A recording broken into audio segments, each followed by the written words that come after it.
کوئی پیر استاد سے دعا کرواتا ہے، کوئی بڑوں سے دعا کرواتا ہے، دعائیں لے کے ہمیں خوشی ہوتی ہے، اور یہ واقعی اچھی عادت بھی ہے کہ انسان دعاؤں کے لیے کسی کو کہے، اور اگر کسی کو کسی ولی کی دعائیں ملیں تو سبحان اللہ، اور اگر کسی معصوم کی دعائیں ملیں تو وہ تو اور بھی زیادہ اعلیٰ بات ہے۔ عورتیں توجہ سے سنیں کہ ایک آیت ہے، 3 آیتیں ہیں۔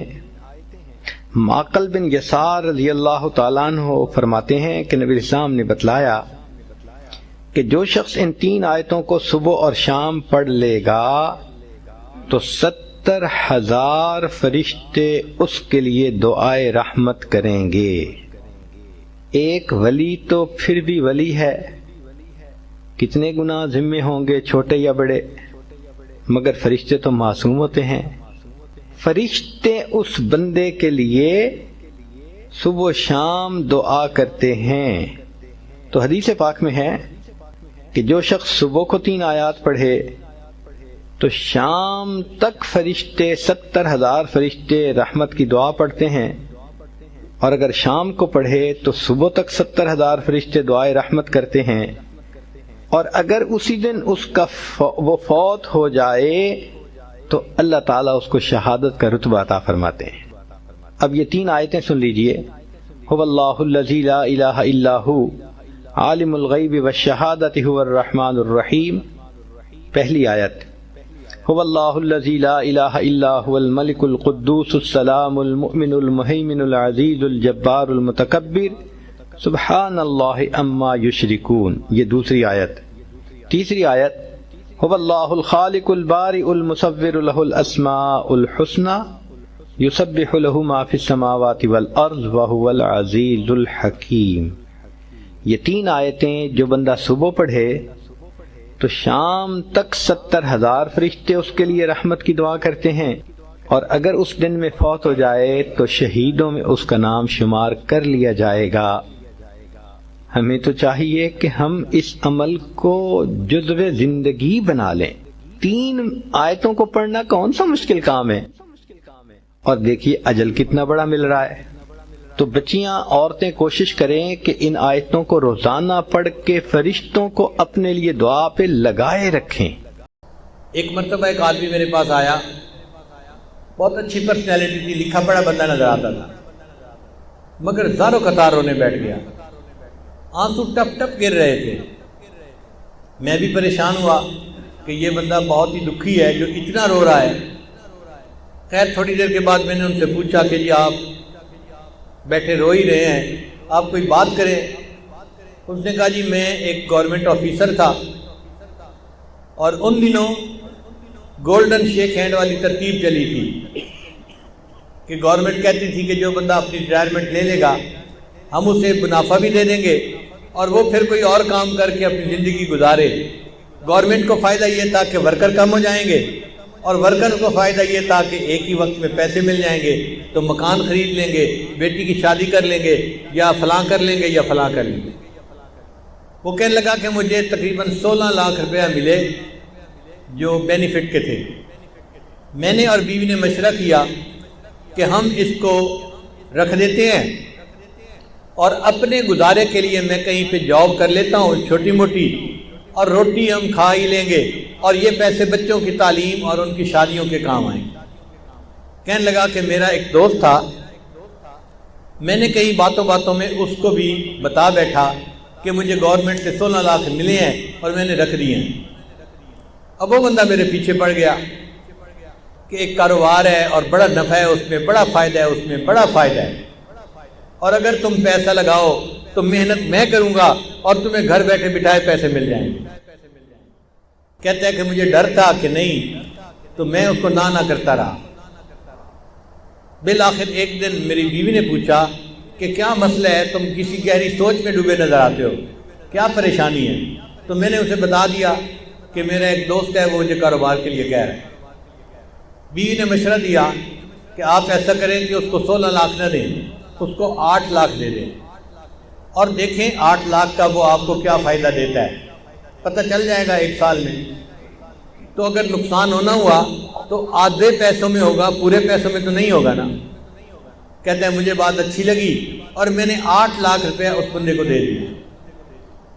اس بندے نے کہا تھا جی آپ کو ہر مہینے 25-30 ہزار مل جایا کرے گا۔ اب ہر مہینے کی پہلی تاریخ کو وہ ہمارے گھر آ کے کیش یا چیک کو دے دیتا۔ میں نے ایک چھوٹی موٹی جاب شروع کر لی اور ہمارا گزارا بہت اچھا ہو گیا۔ 25-30 ہزار ادھر سے آ جاتے تھے، باقی ادھر سے مل جاتے تھے اور ہم آرام کی زندگی گزارے۔ 1 سال پورا اسی طرح گزر گیا۔ تو میری بیوی نے کہا کہ یہ تو بڑا اچھا کاروبار ہے کہ جس میں اتنے پیسے دینے سے ہمیں ہر مہینے اتنے پیسے مل جاتے ہیں۔ سال گزرا تو میرے دوست نے کہنا شروع کر دیا کاروبار تو بہت اچھا ہے لیکن ہم نے پیسے تھوڑے لگائے ہیں، اگر اور زیادہ لگا دیں تو اور نفع ہو جائے گا۔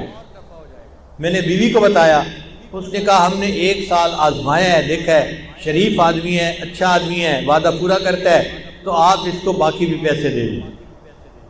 کہتے ہیں میں نے اس کو باقی 8 لاکھ بھی دے دیے۔ اب باقی 8 لاکھ دینے کی دیر تھی، اس نے تو نگاہیں بدل لی، فون بات کرنی چھوڑ دی۔ میں مصروف ہوں، ابھی کال نہیں لے سکتا، میں بعد میں کال کروں گا، میں یہ کروں گا، میں وہ کروں گا، اور جو ہر مہینے پیسے دیتا تھا وہ بھی اس نے ڈیلے کرنا شروع کر دیے۔ پہلی تاریخ کے پیسے 10 تاریخ کو دیے، پھر دوسرے مہینے اس نے 20 تاریخ کو پیسے دیے، اور تیسرے مہینے مہینہ ختم ہو گیا اور پیسے دیے ہی نہیں۔ اب میں نے اسے فون کیا، بھئی آپ ہر مہینے پیسے دیتے تھے تو ہمیں گھر میں خرچے میں تنگی ہو رہی ہے، آپ پیسے نہیں دیے اس مہینے۔ اور جی میں نے آپ سے بات کرنی ہے، میں 2 بندوں کو لا کے آپ سے بات کروں گا۔ اب بات اس نے کیا کی، اس نے کہا جی کہ مجھے تو کاروبار میں نقصان ہو گیا ہے اور 16 لاکھ کے 16 لاکھ ختم ہو گئے ہیں، تو میرے پاس تو پیسہ ہی نہیں آپ کو دینے کے لیے۔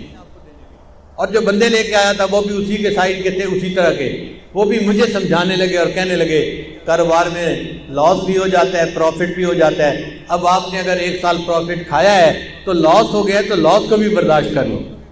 کہنے لگا میں بڑا پریشان کہ میرے 16 لاکھ روپے غبن ہو گئے، ختم ہو گئے۔ کہتے ہیں اس سے میں مقدمہ تو کر نہیں سکتا تھا، نہ میں لڑ سکتا تھا، وہ لڑائی میں مقدمے میں مجھ سے زیادہ تیز تھا، لیکن مجھے گلٹ تھا، اندر ایک میرے صدمہ تھا کہ یہ میرے بچوں کے لیے پیسے تھے، میں اس کو محفوظ رکھتا تو بچوں کی پڑھائی میں کام آتے، بچوں کی شادیوں میں کام آتے، میں نے بچوں کے پیسوں کو ضائع کر دیا، لہذا میں نے خود یہ غلطی کی۔ کہنے لگا کہ اب میرے اندر اتنا گلٹ ہے کہ بس ہر وقت آنسو بہتے رہتے ہیں اور مجھے سمجھ نہیں آتی کہ میں کیا کروں۔ اس کی بات سن کے مجھے بھی بہت دکھ ہوا کہ ایک شریف آدمی اذیت میں مبتلا ہو گیا۔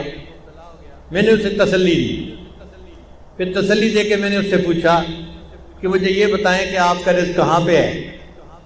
کہنے لگا کیا مطلب؟ میں نے کہا آپ کا رزق زمین میں ہے یا آسمانوں میں ہے؟ کہتے جی آپ بتا دیں۔ میں نے کہا اللہ تعالیٰ فرماتے ہیں وَفِي السَّمَاءِ رِزْقُكُمْ، اور تمہارا رزق آسمانوں میں ہے۔ تو جب ہمارا رزق آسمانوں میں ہے تو ہمارا رزق کوئی ہتھیا نہیں سکتا، کوئی چوری نہیں کر سکتا، جو ہمیں پہنچنا ہے وہ اللہ پہنچا کے رہے گا۔ اگر کسی نے پہنچانے میں بددیانتی کی تو اللہ دوسرے ڈاکیے کے ذریعے سے پہنچا دیں گے، کسی اور طریقے سے پہنچا دیں گے، اللہ اس پر قادر ہے کہ اس کو پہنچائے۔ اس کو تھوڑا تسلی ہو گئی۔ میں نے کہا کہ دیکھیں آپ کا رزق تھا، اگر کسی نے آپ سے بددیانتی سے لے لیا آپ فکر مت کرو، اللہ آپ کو آپ کا رزق دوبارہ دے دیں گے، آپ پریشان نہ ہو۔ اب اس کا جو رونا تھا وہ بند ہو گیا، ذرا تسلی ہو گئی۔ میں نے اسے بیت کے کلمات بھی پڑھا دیے اور اس کو کہا کہ بس اپنے دل سے معاف کر دو اور یہ عہد کرو کہ یا اللہ اس نے میرے ساتھ بددیانتی کی، میں زندگی بھر کبھی کسی کے ساتھ بددیانتی نہیں کروں گا۔ اس نے یہ بھی وعدہ کر لیا۔ پھر میں نے کہا اچھا یہ بھی میرا وعدہ کرو کہ جب اللہ آپ کو آپ کی ضرورت سے زیادہ پیسہ دیں گے تو آپ زکوٰۃ پابندی سے ادا کریں گے۔ اس نے یہ بھی وعدہ کر لیا۔ لو جی میں نے دعائیں دے کے اس کو رخصت کیا۔ رخصت ہوتے ہوئے مجھ سے پوچھنے لگا حضرت اب میں کیا کروں؟ میں نے کہا کہ بھئی آپ کوئی ایسا کام شروع کریں جو پیسے کے بغیر ہوتا ہے، اللہ برکت دے دے گے۔ تو ہنس پڑا، حضرت پیسے کے بغیر تو کام کوئی نہیں ہوتا۔ میں نے کہا سوچیں کوئی نہ کوئی کام ایسا نکل آئے گا، چاہے مزدوری کیوں نہ کرنی پڑے۔ لو جی وہ گیا اور اس نے گھر جا کے بیوی کو بتایا۔ اس کی بیوی کا غم بھی ختم ہو گیا کہ ہمیں ہمارا رزق اللہ دے دے گے۔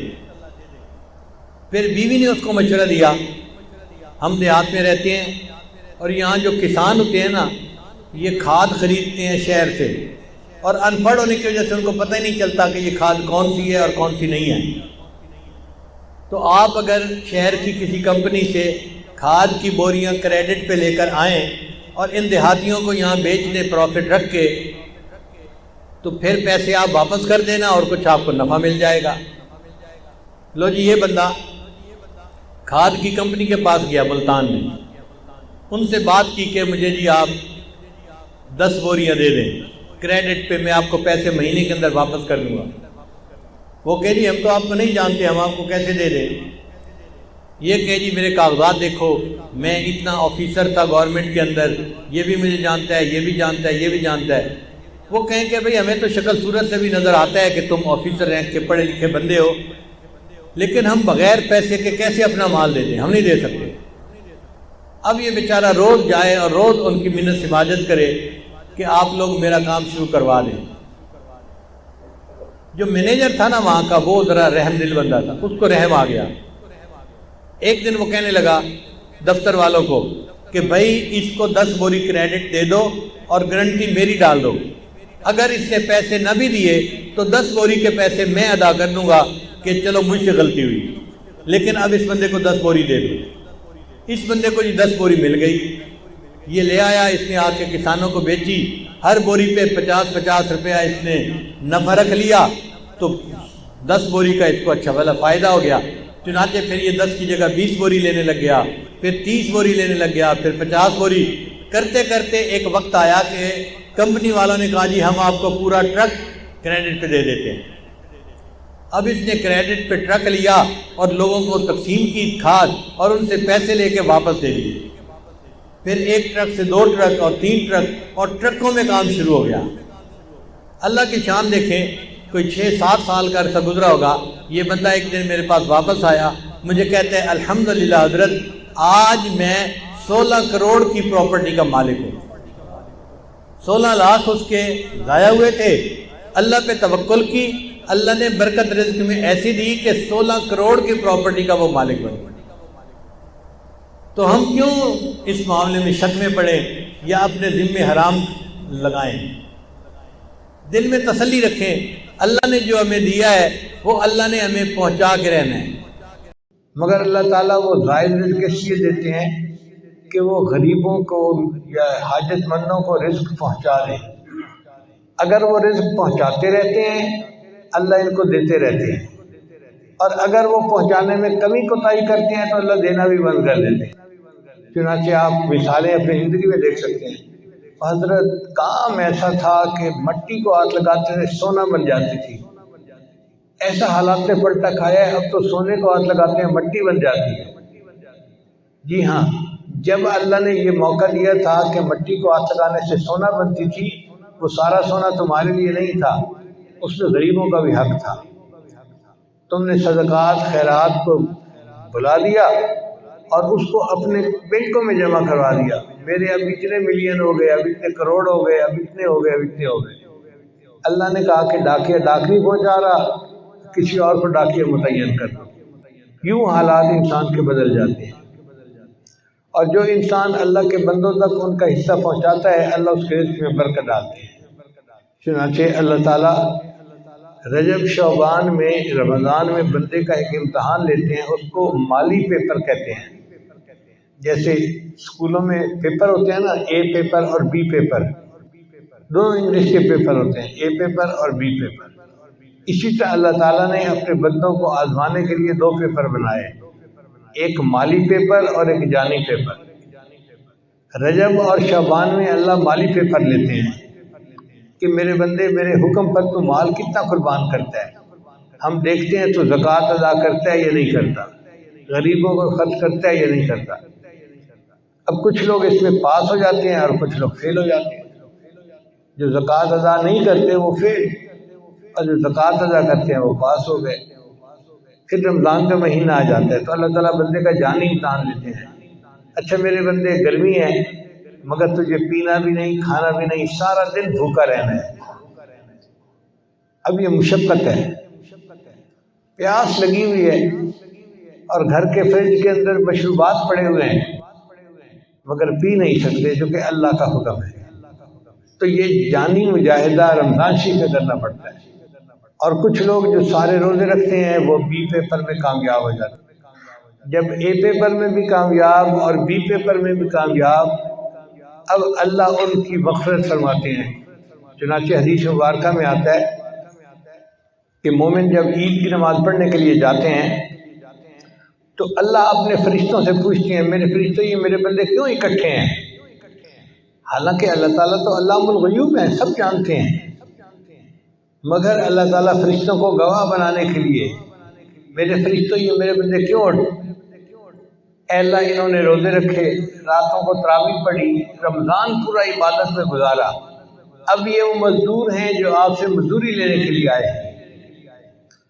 اللہ فرماتے ہیں اچھا میرے بندوں کو کہہ دو قوموا مغفورا لکم، اے میرے بندوں کھڑے ہو جاؤ، بخشاؤ، میں نے تمہارے گناہوں کو تمہاری نیکیوں میں تبدیل کر دیا۔